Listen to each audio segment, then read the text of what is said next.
Hurmatli yurtdoshlar, mana Centrum kompaniyasiga Zaddeshka bilan 13:45 ga, ya'ni kechagayoq Toshkent Zaddeshim bo'lgani uchun mana 13:45 ga ko'chirildi. O'zi aslida 12:25 ga tush kerak edi.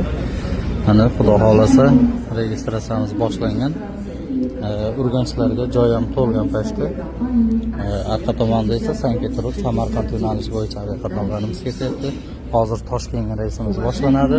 Shuni chiroyli qilib amallar o'tkazib oldik. Telegram kanalimga narx-navolar bo'yicha tashlayapman, faqat 30 mingdan oshgan kanalimga qaranglar. Nomerni mana shu ko'rsatilgan nomer saqlanib, gruppaga qo'shib qo'y desalaringiz, qo'shib qo'yaveraman. Xudo xolasa xizmatdaman. Har xil videolarga like bosmasa, mana bizlarga like bosib, kengroq tarqatib qo'ysalaring juda ham yaxshi bo'ladi. Biz esa qo'ldan kelgancha xizmatlarni qilishga tayyormiz. Mana Sankt-Peterburg, Samarqand yo'nalishi bo'yicha ham registratsiyamiz davom etadi. Polni joylar, bironta joy yo'q.